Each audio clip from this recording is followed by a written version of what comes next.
उजल देखी न दीजिए बगचे मंदे ध्यान, डारे बैठे चापटे सियो लय बुरे ज्ञान। कबीर जी कहते हैं, उज्जवल वेश देखकर विश्वास मत करो। बगुला नदी की धार के किनारे बैठकर ध्यान लगाए रहता है और मछली पकड़कर खा जाता है, उसी तरह वह धोखेबाज भी साधु के वेश में तुम्हारे विवेक के हरण कर सकता है। ऐसी ठाठन ठाठिए बहुरी नए तन होय, ज्ञान गुदरी ओढ़िए काहे न सखी कोय।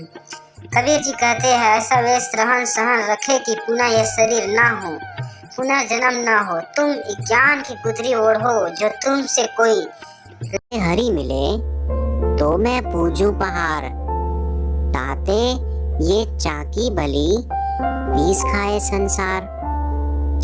अब हम इसका अर्थ समझने का प्रयास करते हैं। पाहन पूजे हरि मिले। पाहन का अभिप्राय है पत्थर।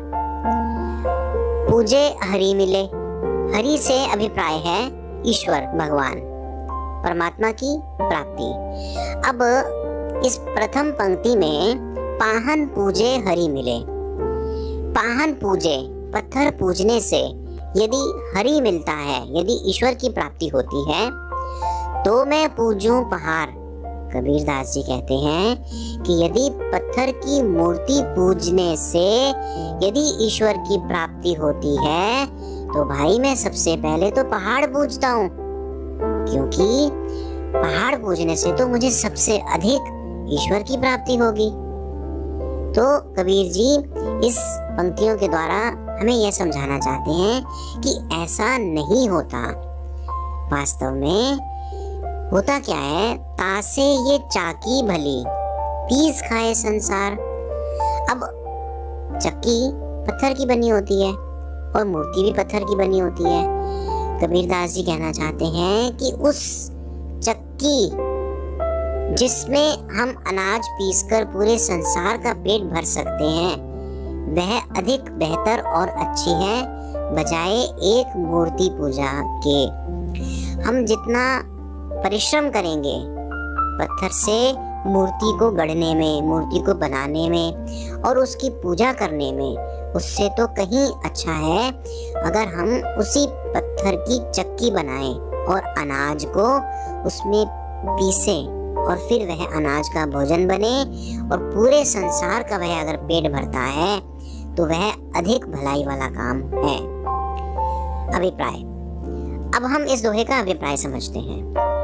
कबीरदास जी इस दोहे के माध्यम से समाज में चली हुई पुरानी कुरीतियों का कोठाराघात करते हैं। कबीरदास जी यह समझाना चाहते हैं कि जिस प्रकार हम पत्थर की मूर्ति बनाकर उसकी पूजा करते हैं और उस पूजा में जो समय व्यर्थ होता है, उस पत्थर की मूर्ति को बनाने में जितना हमारा मेहनत लगी है, उसका कोई फायदा नहीं होने वाला। पत्थर की मूर्ति बनाने और उसकी पूजा करने से यदि ईश्वर की प्राप्ति होती तो मैं सबसे पहले पहाड़ पूजता हूँ, लेकिन ऐसा नहीं होता। उससे तो कई गुना अच्छा है यदि हम उसी पत्थर की चक्की बना करके उसको इस्तेमाल करें, उसका उपयोग करें। दरअसल उस पत्थर का सदुपयोग ही यही है कि उस चक्की से यदि अनाज को पीस करके पूरे संसार का पेट भरा जाए तो असलियत में ईश्वर की प्राप्ति ही वही है।